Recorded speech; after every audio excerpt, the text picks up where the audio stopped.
that brings fish into the next generation, an AI system to it. So we have fish move out of the way when you get close to them. Powered by a new next-gen engine and AI system to it. AI system to it. AI system to it. AI system to it. We've come a long way since the dawn of this generation. AI on fish. Yes. Yes, AI on fish. It's incredible. Anyway, seriously now, we're on to Black Ops 4, because 4 is ordinary, so we use 3 eyes instead. Yes, Black Ops, it's as crazy as ever, but this time it's got no single-player story at all. They're not even bothering to hide it anymore. No one cares. Everyone plays it online. That's all everyone cares about, and that's all we've got here. Thanks to a closed beta access on the PS4 and the Pro, I've had a chance to take a look at the title and see just what it delivers already in this early state. Now remember, everything I'm saying here is based on a beta, so I'm well aware that things will improve, but I've got to talk about what we see here right now, where my concerns are. Now, they're not really laboured in a point where there's no concerns here. Everyone remembers back to Black Ops 3, I covered that on the early analysis. The multiplayer was in a better state then than this version is right now in terms of performance. And the single player itself launched, we can remember back to when I covered it a couple of years ago now, 3 years ago in fact. The single player launched in quite a bad state, both on the PS4 and the Xbox One. It didn't really perform that well at all, dropping down to the low 30s or high 40s at certain points in heavy action, and it had the 30 FPS cutscenes. So again, all the signs there of trying to squeeze the game out under pressure, or at least the timelines really pushing the team to deliver what they wanted. So here we're seeing a very similar performance. Before I get to that point and let it play out so you can watch some of the frame rate analysis, I'm going to cover the visual side of the game. It's always a good looking title. The IW engine here that's been enhanced over the years and delivered many titles, including the amazing COD Ghost you saw at the beginning of the video. This is an improved and enhanced version on this next generation machines, and it's done a very good job delivering this title. It still delivers incredibly high response times. We're talking 40 to 44 milliseconds here on both the PS4 and the Pro. So that's one of the reasons why this game feels incredible to play. A Twitch shooter like this, it really nails that feeling and that speed much better than any other shooter that I can, well, other than PC stuff when you're running 120 Hz or so, but this is really performing very well, and that's consistent across the board. This is as fast performing as any other COD title in terms of that performance and input polling times, so there's no worries there at all. They're not going to drop that area, and that's one of the reasons why it feels so good. Not just the 60 FPS frame rate, but also the response on the controls. 40 milliseconds is incredibly fast when you think about it. That's basically as fast as a frame can be drawn on a 30 Hz title. It's taken your input and animated it through to the output by shooting or whatever. That's very fast indeed. But the other thing that happens with the visual quality here is the resolution. Now, the two versions are different. The PS4 runs a dynamic resolution like many other versions, so it scales on the horizontal and keeps the vertical at 1080p. It can go from a full 1920, but it very rarely hits that, and it goes right down to 960p. That's right, half width. Now, there is temporal AA in there, which improves the image quality and helps mask that, so it doesn't look anywhere near as bad as you'd think, but certainly playing the game on a 1080p screen, it does look softer than a 1080p image, so it's quite evident instantly that this is a sub HD display that we're enjoying here. But this is not really an unknown. All COD titles on the consoles have been at these levels. They've not really handled a full flat 1920 by 1080 across the board for the past couple of releases, really, let's be honest. But it's still a good looking title, and it looks like an enhanced version of Black Ops 3. It's not a massive improvement, you know, there's a lot of reused assets here, but that's understandable. Even the maps feel very similar. The whole gameplay feels very similar.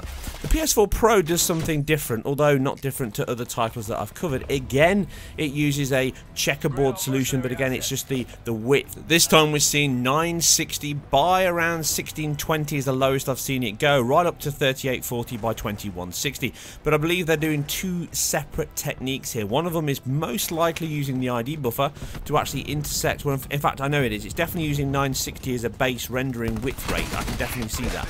But aside that, they are interjecting the rest of that data, so after 2 frames you get a perfect 1920 most of the time. On top of this, you're then getting temporal AA, which builds up and accumulates data to give you that full 3840 by 2160.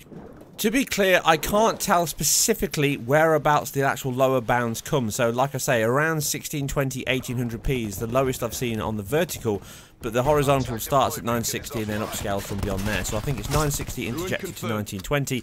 So technically they're aiming at the best rate, probably 1920 by 2160, and then they're using temporal AA and dynamic resolution scaling to make up the difference. And it works well. It's a sharp image. It certainly suffers from some sub-pixel movement and shimmer that the 1080p version does on the PS4, but it's definitely needed on a 4K screen, and it looks better for it once you're playing on that image.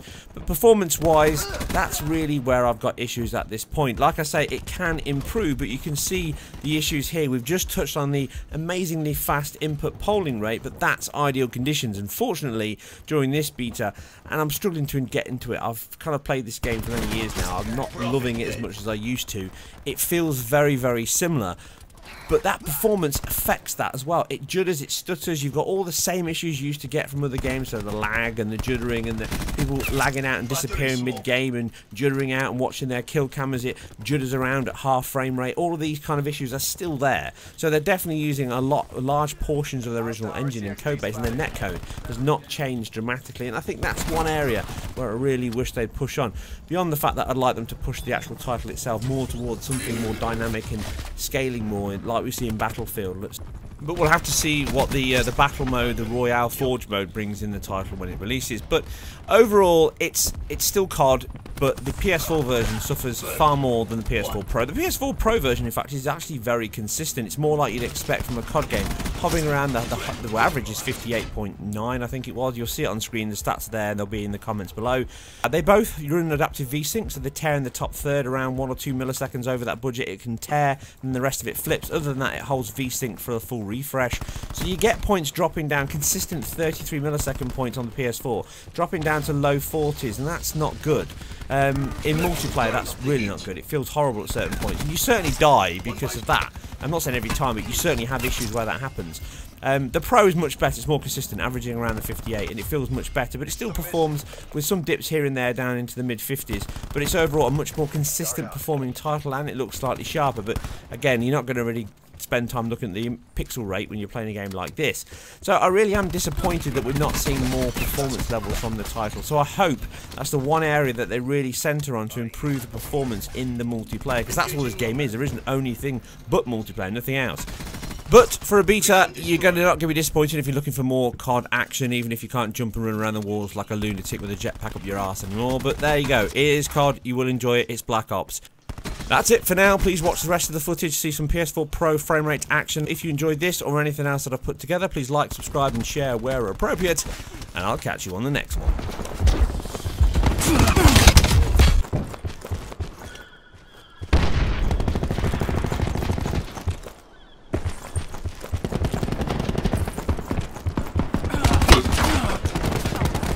Lost control. Hostiles have taken out our TAC deploy beacon.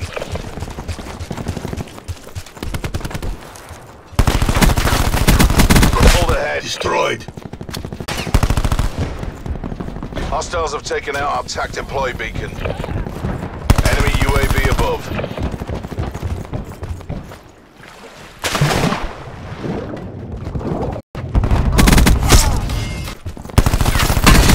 We have the advantage.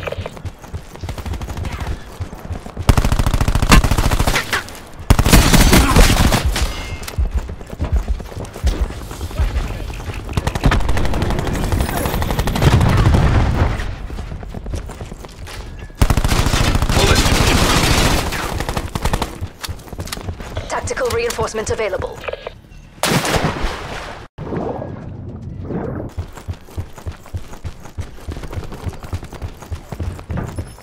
Reactor core hot. Our TAC deploy beacon is offline.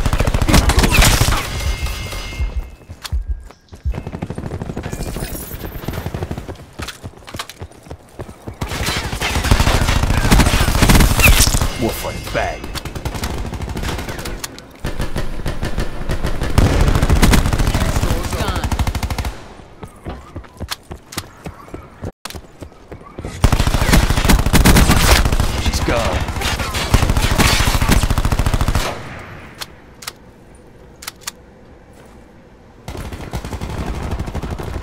Sensor going live.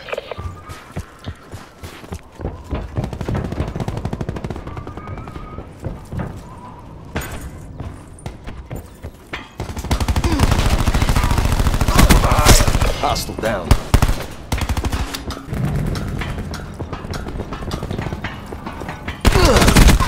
That's a kill.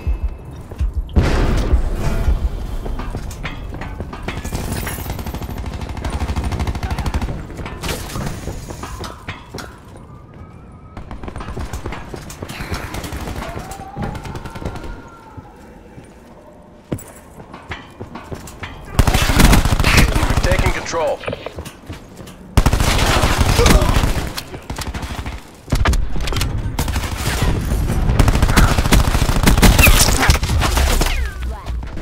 Establishing UAV overhead.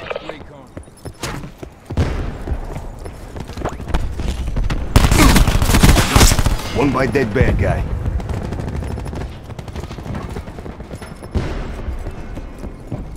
Attack him. Crash